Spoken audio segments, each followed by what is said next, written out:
पहले एक बूढ़ी अम्मा रहती थी। वो हर वक्त महादेव के नाम की माला जपती रहती थी, उनकी पूजा अर्चना करती रहती। पर उसमें एक बुराई थी, वो बहुत कंजूस थी। कभी भी किसी को रोटी का एक टुकड़ा भी नहीं देती थी। दान करना उसके स्वभाव में नहीं था। उसके पड़ोसी जब उससे कहते, अम्मा अपना परलोक सुधारने के लिए कुछ दान पुण्य किया करो, तो बुढ़िया जवाब में कहती, मैं भोलेनाथ की बहुत बड़ी भक्त हूँ, मुझे दान पुण्य की क्या जरूरत है। मेरे लिए तो शिवलोक के द्वार खुले हुए हैं। अपने अहंकार में चूर बुढ़िया नहीं जानती थी कि किसी भी धर्म में दान का बहुत महत्व है और किसी भूखे प्राणी को भोजन कराना सबसे बड़ा पुण्य का काम है। जब पड़ोसियों की बातों पर बुढ़िया ने ध्यान नहीं दिया तो स्वयं भोलेनाथ ने ये बीड़ा उठाया। उन्होंने सोचा, बूढ़ी अम्मा मेरी भक्त है, यदि उसे मैंने सही मार्ग नहीं दिखाया तो मेरे भक्त मुझ पर विश्वास नहीं करेंगे। ऐसा सोचकर भोलेनाथ ने गरीब भिखारी का भेष बनाया और वो अम्मा के घर पहुंच गए। दरवाजा खटखटाने पर अम्मा ने दरवाजा खोला तो एक भिखारी को खड़ा पाया। उसने भिखारी को कहा, बाबा अभी मैं व्यस्त हूँ, घर का सारा कामकाज पड़ा है, तुम बाद में आना। भोलेनाथ वापस लौट गए। कुछ घंटों के बाद वो पुनः अम्मा के घर पधारे। माई कुछ खाने को दे दो, मैं बहुत दिनों से भूखा हूँ। अम्मा ने फिर बहाना बनाकर उन्हें टाल दिया। भोलेनाथ ने भी हार नहीं मानी। वो रात्रि के समय फिर से आकर दरवाजा खटखटाने लगी। अम्मा का दिल भी नहीं पसीजा।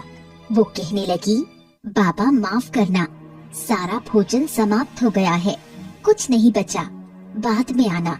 भोलेनाथ निराश लौट आए, लेकिन उन्होंने भी हार नहीं मानी। अगली सुबह फिर उसके घर पहुंच गए और कहने लगे, कुछ खाने को दे दो माई, माई कुछ बचा कुचा ही दे दो, मैं बहुत दिनों से भूखा हूँ, कुछ दया तो करो। फिर से भिखारी को दरवाजे पर देखकर बूढ़ी अम्मा को क्रोध आ गया। वो जली कटी सुनाने लगी, तुम्हें शर्म नहीं आती? क्यों बार बार आ जाते हो? जाओ, यहाँ कुछ नहीं है। महादेव वापस चले गए। कुछ दिनों बाद अम्मा का जीवन काल समाप्त होने को आया। यमलोक से 2 यमदूत उन्हें लेने के लिए आए। उन्हें देखकर बूढ़ी माँ कहने लगी, तुम लोग यहाँ क्यों आए हो? मुझे तो शिवलोक जाना है। मैं तो रोज सुबह शाम भोलेनाथ का स्मरण करती हूँ, पूजा पाठ करती हूँ।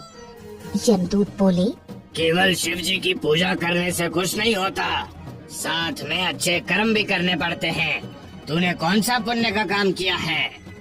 अम्मा हताश होकर बोली, ठीक है, पर मुझे एक बार महादेव जी के दर्शन करवा दो। अच्छा अच्छा ठीक है। और उसे शिवलोक लेकर पहुँचे। महादेव को देखते ही अम्मा उनके पैरों में गिर पड़ी और गिड़गिड़ाने लगी, प्रभु मैं तो दिन रात आपके नाम की माला जपती थी, फिर मुझे शिवलोक में प्रवेश का अधिकार क्यों नहीं मिल सकता? महादेव ने उसे समझाते हुए कहा, अम्मा तूने मेरी भक्ति की, पर वो काफी नहीं है। दान पुण्य करना सबसे बड़ा धर्म होता है, लेकिन तूने अपने जीवन काल में अन्न का एक दाना भी किसी को नहीं दिया है, किसी भूखे को भोजन नहीं कराया। मैं तेरे द्वार पर 4 बार आया, पर तूने हर बार बहाना बनाकर मुझे टरका दिया। तेरी कंजूसी ही तेरे शिवलोक के रास्ते में बाधा बनी है। अम्मा की आंखों से झरझर आंसू बहने लगे।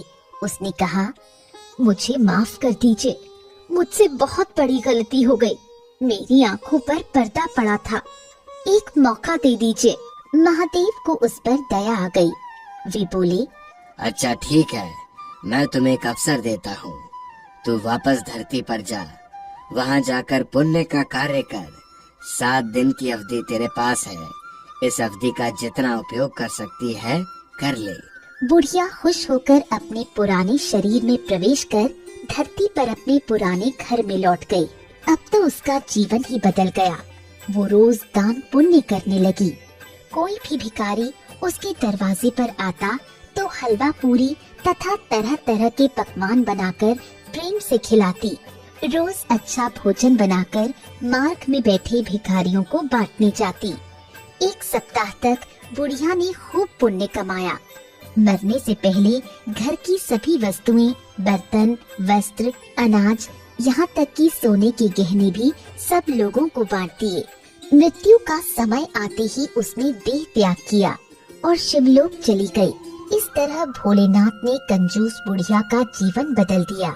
बिहार के मधुबनी जिले भवानीपुर गांव में स्थित भगवान शिव का मंदिर है। वह मंदिर उगना शिव व उग्रदेव के नाम से प्रसिद्ध है। लोगों का मानना है कि यहाँ के प्रसिद्ध कवि मैथिली के घर में भगवान शिव ने नौकरी की थी। इन कवि का नाम विद्यापति था।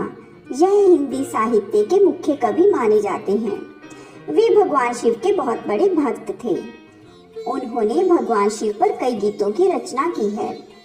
उनकी रचनाओं और भक्ति से प्रसन्न होकर एक दिन भोलेनाथ भेष बदलकर विद्यापति के पास चले आए और उसे काम पर रखने को कहा, परंतु विद्यापति आर्थिक समर्थ नहीं थे। अतः उन्होंने उगना बने भोलेनाथ को काम पर रखने से मना कर दिया। फिर उगना के ज्यादा कहने पर उसे 2 वक्त की रोटी के बदले वे रखने को तैयार हो गए। कहा जाता है कि एक बार विद्यापति नगर के राजा के दरबार में जा रहे थे, तो रास्ते में तेज धूप व गर्मी के कारण विद्यापति का गला सूखने लगा। तो उसने अपने साथ चल रहे उगना बने शिव जी से जल लाने को कहा। तो वह थोड़ी दूर जाकर अपनी जटा में से गंगा जल ले आए। तब विद्यापति ने पानी पिया तो उसे पानी से गंगा जल जैसा स्वाद आया। तो उसने मन में सोचा कि हो ना हो ये शिव जी ही हों। इतना कहते ही विद्यापति ने उगना के चरण पकड़ लिए और शिव जी ने उन्हें अपने असली रूप में दर्शन दिए और कहा कि मैं उगना बनकर ही तुम्हारे साथ रहूंगा। फिर एक दिन विद्यापति की पत्नी किसी गलती के कारण जलती हुई लकड़ी से उगना को मारने लगी। तो विद्यापति ने जल्दी से अपनी पत्नी के हाथ से लकड़ी ली और कहा कि ये क्या कर रही हो, तुम साक्षात शंकर जी को मार रही हो। इतना सुनते ही शिव जी वहाँ से अंतर्ध्यान हो गए और विद्यापति के घर से चले गए। अब विद्यापति उगना को ढूंढते हुए पहाड़ों जंगलों में भटकने लगे। उनकी यह दशा देखकर शिव जी ने आकर उन्हें दर्शन दिए और कहा कि मैं अब तुम्हारे साथ नहीं रह सकता, किंतु हाँ, मैं उगना के रूप में जो तुम्हारे साथ रहा उसके प्रत्यक्ष चिन्ह के रूप में अब मैं शिवलिंग के रूप में तुम्हारे पास रहूंगा। इतना कहते ही भगवान भोलेनाथ वहाँ शिवलिंग के रूप में विराजमान हो गए और वहाँ भोलेनाथ का भव्य मंदिर बना जो उगना शिव के नाम से जाना जाता है। दोस्तों, आप भी जान गए होंगे कि जीवन में दान की कितनी महिमा है। भूखे को भोजन और प्यासे को पानी पिलाना बहुत पुण्य का काम है। इसे अपने जीवन में जरूर उतारें। दोस्तों, आपको कहानी अच्छी लगी हो तो इसे लाइक और शेयर जरूर करें। धन्यवाद।